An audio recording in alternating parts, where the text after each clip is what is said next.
지금 금융시장의 한쪽 구석, 그림자 속에서요. 3조 달러, 우리 돈으로 약 4천조 원에 달하는 정말 거대한 시한폭탄이 조용히 뚝딱거리고 있습니다. 오늘 바로 이 폭탄의 뇌관을 한번 파헤쳐 보겠습니다. 시작부터 분위기가 심상치 않죠. 월가의 황제라고 불리는 제이미 다이먼이 이렇게 강력한 경고를 날렸습니다. 그가 말하는 2008년의 어리석음. 대체 이게 무슨 뜻일까요? 그 힌트가 바로 다음에 나옵니다. 자, 보세요. 정말 이상한 일이 벌어지고 있습니다. 블랙스톤, 블랙록, 이름만 들어도 알만한 세계 최대 투자 회사들이 갑자기 투자자들한테 죄송한데 지금 당장 돈은 못 돌려드립니다 라고 말하고 있는 거예요.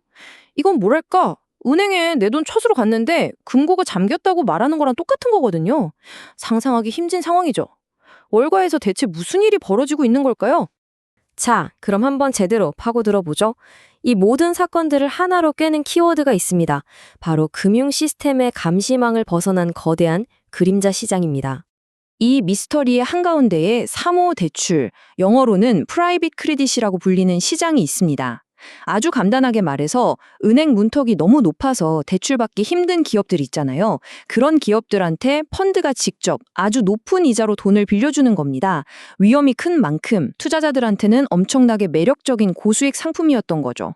사실 이 시장은요, 2008년 금융위기 때문에 태어났다고 해도 과언이 아닙니다.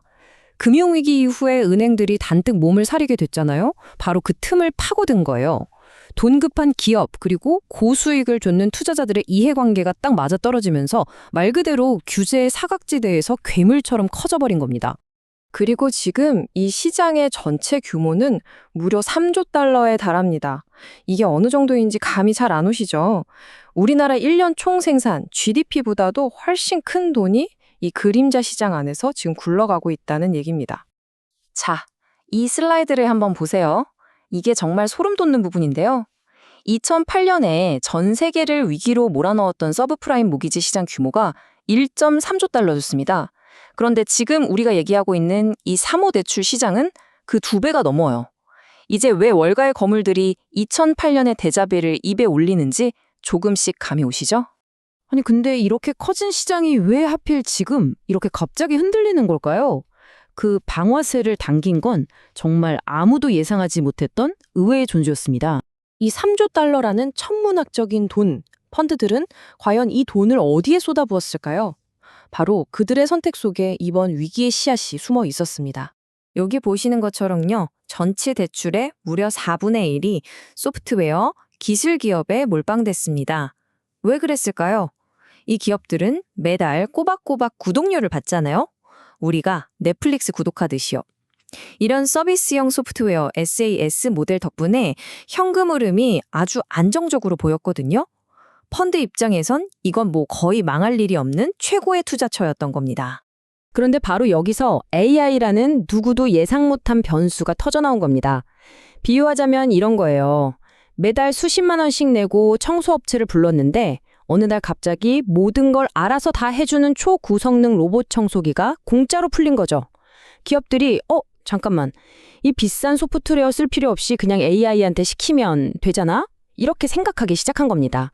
바로 이 AI의 습격 때문에 사모대출 시장의 부도율이 최대 15%까지 치솟을 수 있다는 UBS의 충격적인 경고가 나왔습니다.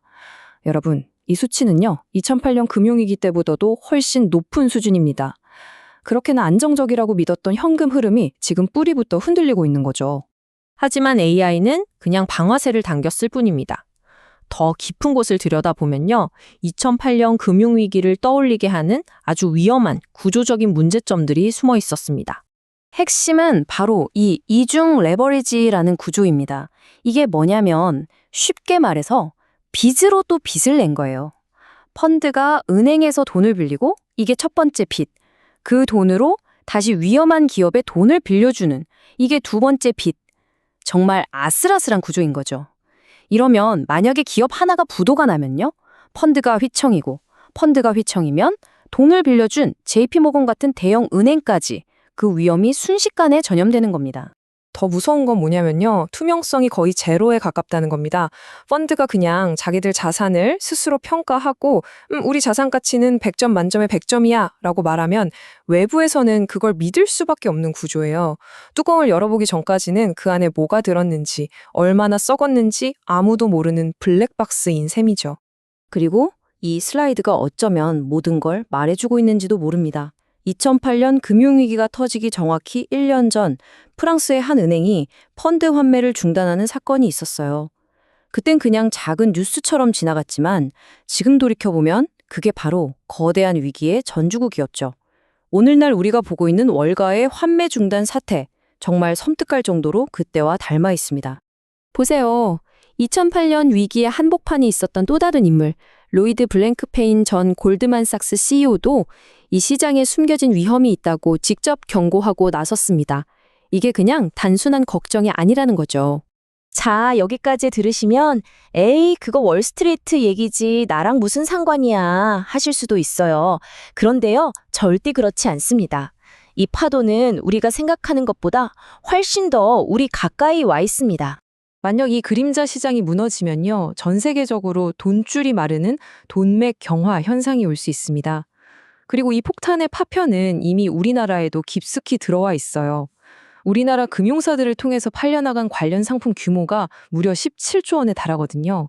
만약 글로벌 시장이 흔들리면 외국인 자금이 썰물처럼 빠져나가면서 우리 주식시장도 직격탄을 맞게 됩니다. 결코 남의 일이 아니라는 뜻입니다. 월가에는 이런 말이 있습니다. 바퀴벌레 이론이라고요. 부엌에서 바퀴벌레 한 마리를 봤다면 그건 눈에 보이지 않는 벽 뒤에 수백 마리가 더 숨어 있다는 신호라는 뜻이죠.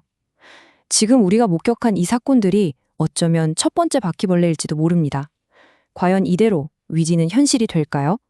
우리가 계속해서 이 문제를 지켜봐야만 하는 이유입니다.